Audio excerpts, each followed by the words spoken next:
ഇന്നത്തെ നമ്മുടെ recipe rose സിറപ്പാണ്. ഞാൻ ഫലൂദയുടെ വീഡിയോ ഇട്ട സമയത്ത് ഒരുപാട് പേര് ആവശ്യപ്പെട്ടിട്ടുണ്ടായിരുന്ന ഒരു റെസിപ്പിയാണിത്. അപ്പോൾ ഇത് വളരെ കുറച്ചേ ഞാനിവിടെ ഉണ്ടാക്കി കാണിക്കുന്നുള്ളൂ. കാരണം ഞാനിവിടെ മുൻപ് വീട്ടിൽ കുറേ ഉണ്ടാക്കി വെച്ചിട്ടുണ്ട്. അതുകൊണ്ടാണ് കുറഞ്ഞ അളവിൽ ഉണ്ടാക്കി കാണിക്കുന്നത്. അപ്പോൾ ഇതിലേക്കായിട്ട് ഞാനിപ്പോൾ 1/2 കപ്പ് പഞ്ചസാരയാണ് എടുത്തിട്ടുള്ളത്. ഈ പഞ്ചസാര ഒന്ന് മെൽറ്റാക്കി എടുക്കാനായിട്ട് സിറപ്പാക്കാൻ വേണ്ടിയിട്ട് 1/2 കപ്പ് വെള്ളം എടുത്തിട്ടുണ്ട്. പിന്നെ ഇതിനകത്തേക്ക് ഞാൻ കളറിന് വേണ്ടി ഒരു ചെറിയ പീസ് ബീട്രൂട്ടാണ് ചേർക്കുന്നത്. പിന്നെ ഇതിലേക്ക് പഞ്ചസാര ക്രിസ്റ്റലൈസ് ചെയ്യാതിരിക്കാൻ വേണ്ടിയിട്ട് ഒരു 1/2 ടീസ്പൂൺ ചെറുനാരങ്ങ നീര് കൂടെ ചേർക്കുന്നുണ്ട്. പിന്നെ ഒരു ഫ്ലേവർ കിട്ടാൻ വേണ്ടിയിട്ട് 2-3 തുള്ളി പനിനീര് ചേർക്കുന്നുണ്ട്. ഈ പനിനീര് ഞാൻ ചേർക്കുന്നത് റോസ് പെറ്റൽസിന് പകരമായിട്ടാണ്. റോസ് പെറ്റൽസ് എനിക്കിപ്പോൾ ഇവിടെ വീട്ടിൽ അവൈലബിൾ അല്ല. നല്ല സ്മെല്ലുള്ള റോസ് തന്നെ വേണം. മാത്രമല്ല നമ്മൾ വീട്ടിലുണ്ടാക്കുന്നതാണ് ഞാൻ പ്രിഫർ ചെയ്യുന്നത്.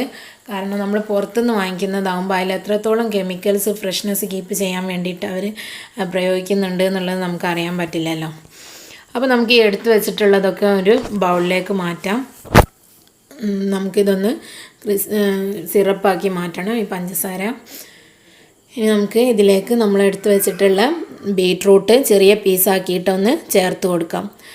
വളരെ ചെറിയ പീസാക്കണം എന്നൊന്നുമില്ല, ജസ്റ്റ് ഒന്ന് കട്ട് ചെയ്ത് വെച്ച് കൊടുത്താൽ മതി.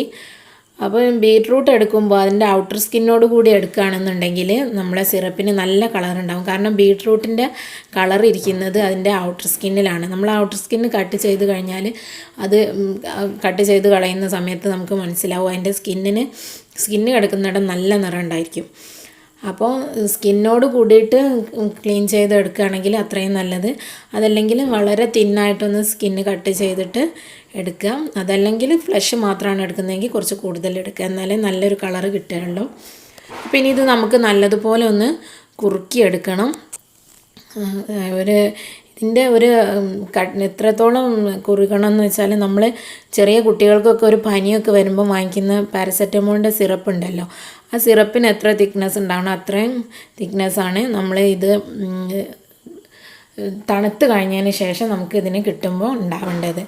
അത്രേ പാടുള്ളൂ. അപ്പോൾ നമ്മളിത് അടുപ്പത്തു നിന്ന് ഇറക്കുന്ന സമയത്ത് കുറച്ച് ലൂസായിട്ട് തന്നെ ഉണ്ടെങ്കിൽ അത് കുറുകി കഴിയുമ്പോൾ അത്രയും ഒരു കട്ടിയിൽ നമുക്ക് കിട്ടുകയുള്ളൂ. അപ്പോൾ അതുകൂടെ പരിഗണിച്ചിട്ട് വേണം. ഒരുപാട് കട്ടിയാക്കിയിട്ട് ഇറക്കി കഴിഞ്ഞാൽ നമ്മളിത് തണുത്ത് വരുമ്പോഴേക്കും പഞ്ചസാര അടിയിൽ കട്ട പിടിച്ച് കിടക്കും. നമ്മൾ ഇതൊന്നും ഒഴിച്ചത് കൊണ്ടൊന്നും കാര്യം ഉണ്ടാവില്ല. അപ്പോൾ ഇത് ഏകദേശം കുറുകി വരുന്നുണ്ട്. ഇനി നമുക്ക് ഇതിനകത്തേക്ക് ഒരു 3-4 തുള്ളി പനിനീര് ചേർത്ത് കൊടുക്കാം. പനിനീര് ചേർക്കുമ്പം കൂടുതൽ ചേർക്കാതിരിക്കാം. കാരണം നമ്മൾ റോസ് പെറ്റൽസ് വെച്ചിട്ട് ഇതിന് സ്മെല്ല് വരുത്തുന്നത് പോലെയല്ല. പനിനീര് ചേർത്ത് കഴിയുമ്പോൾ കൂടുതലായി കഴിഞ്ഞാൽ നമുക്കൊരു മടുപ്പിക്കുന്ന ഗന്ധമായിരിക്കും ഉണ്ടാവുക. നമ്മൾ ബിരിയാണിയിലൊക്കെ പനിനീര് ചേർത്ത് കഴിയുന്നത് ഏറിക്കഴിഞ്ഞാൽ നമുക്ക് ബിരിയാണിക്ക് ഒരു മടുപ്പ് വരില്ല. അതുപോലെ തന്നെയാണ് ഇതിനകത്തും പനിനീര് ചേർക്കുമ്പോൾ കുറച്ച് ചേർക്കുക. ഒരു 3-4 തുള്ളി മതി. ഇനിയിപ്പോൾ നിങ്ങൾ ഇതിനകത്തേക്ക് റോസാണ് ചേർക്കുന്നതെങ്കിൽ ഒരു 2-3 റോസിൻ്റെ പെറ്റൽസ് ഇത് നമ്മൾ റെഡിയാക്കി ചൂടൊക്കെ മാറി തണുത്തതിന് ശേഷം ഒരു 2-3 റോസിൻ്റെ പെറ്റൽസ് ഈ സിറപ്പിനകത്തേക്ക് ഇട്ട് വെക്കാം.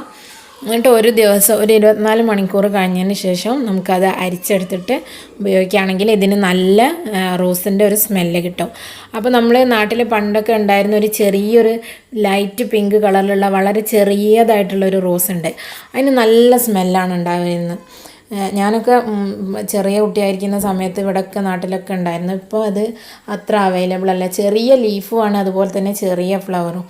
അതിന് നല്ലൊരു സ്മെല്ലാണ്. അങ്ങനത്തെ റോസ് കിട്ടുമെങ്കിൽ അതാണ് ബെസ്റ്റായിട്ട് ഇതിന് ഉപയോഗിക്കാൻ പറ്റിയത്. ഇപ്പോൾ ഇത് നല്ലൊരു കളറായിട്ട് വന്നിട്ടുണ്ട്, ഏകദേശം തിക്കായിട്ടും വന്നിട്ടുണ്ട്. ഇനി ഇതിലേക്ക് നമുക്ക് എടുത്തു വെച്ചിട്ടുള്ള ചെറുനാരങ്ങ നീര് ചേർത്ത് കൊടുക്കാം.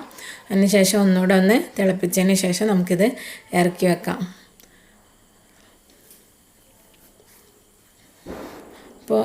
ഇപ്പോൾ ഇവിടുന്ന് ഇന്ന് വിഷു ആയതുകൊണ്ട് എല്ലാ ഭാഗത്തുനിന്നും പടകത്തിൻ്റെ സൗണ്ട് കേൾക്കുന്നുണ്ട്. അപ്പോൾ നിങ്ങൾ ക്ഷമിക്കുമെന്ന് കരുതുന്നു. ഞാൻ രാവിലെ മുതൽ വീഡിയോ എഡിറ്റ് ചെയ്യാൻ ശ്രമിച്ചുകൊണ്ടിരിക്കുക. എന്തായാലും അവർ പൊട്ടിക്കാതിരിക്കില്ല എന്നുള്ളത് അറിയാലോ. അപ്പോൾ അതവിടെ നടക്കട്ടെ. അപ്പോൾ ഇത് ഞാനിവിടെ അടുപ്പിൽ നിന്നൊക്കെ മാറ്റി നല്ലതുപോലെ തണുത്തിട്ടുണ്ട്. ഇനി ഇതിലേക്ക് ഞാനിപ്പോൾ അതൊന്ന് അരിച്ചെടുത്തതാണ്. ഇനി ഇത് വെച്ചിട്ട് നമുക്ക് ഒരു സാധാരണ ഒരു സിമ്പിൾ സർബത്ത് എങ്ങനെയാണ് ഉണ്ടാക്കുന്നത് കൂടി ഞാൻ കാണിക്കാം. ഒരു ചെറിയൊരു ഗ്ലാസ്സിലേക്ക് 2-3 നമുക്ക് എത്ര വേണോ മധുരത്തിന് ആവശ്യമുള്ളത് അത്രയും സിറപ്പ് ചേർത്ത് കൊടുക്കുക. 2-3 ടേബിൾ സ്പൂൺ ചേർത്താൽ തന്നെ നല്ല മധുരം ഉണ്ടാവുമായിരിക്കും. അതിലേക്ക് ഒരു ചെറിയൊരു പീസ് ചെറുനാരങ്ങ പിഴിഞ്ഞു കൊടുക്കാം.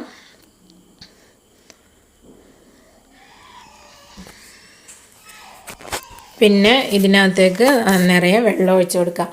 ഇത് ചെറുനാരങ്ങ പിഴിയാതെ വെറുതെ വെള്ളം ഒഴിച്ച് കൊടുത്തു കഴിഞ്ഞാലും ഇതിന് ടേസ്റ്റൊക്കെ ഉണ്ടാവും കഴിക്കാനായിട്ട്. പിന്നെ ഇത് വെച്ചിട്ട് മിൽക്ക് ഷേക്കൊക്കെ ഉണ്ടാക്കാറുണ്ട്. നല്ല ഐസ്ഡ് മിൽക്കും അതുപോലെ തന്നെ ഒരു സ്കൂപ്പ് ഐസ്ക്രീമും ഒക്കെ വെച്ചിട്ട് മിൽക്ക് ഷേക്കാക്കി കഴിഞ്ഞാലും ഇതിന് നല്ല ടേസ്റ്റാണ്. അപ്പോൾ നിങ്ങളുടെ റിക്വസ്റ്റഡ് റെസിപ്പി നിങ്ങൾക്ക് എല്ലാവർക്കും ഇഷ്ടമായിട്ടുണ്ടാവുമെന്ന് കരുതുന്നു. വീഡിയോ ഇഷ്ടമായിട്ടുണ്ടെങ്കിൽ ഷെയർ ചെയ്യാനും ലൈക്ക് ചെയ്യാനും മറക്കരുത്. അതുപോലെ തന്നെ നിങ്ങളുടെ അഭിപ്രായങ്ങളൊക്കെ അറിയിക്കാനും മറക്കരുത്. ഇതുപോലെയുള്ള മറ്റൊരു റെസിപ്പിയായിട്ട് ഇൻഷാ അല്ലാഹ് നെക്സ്റ്റ് എപ്പിസോഡിൽ കാണാം. താങ്ക്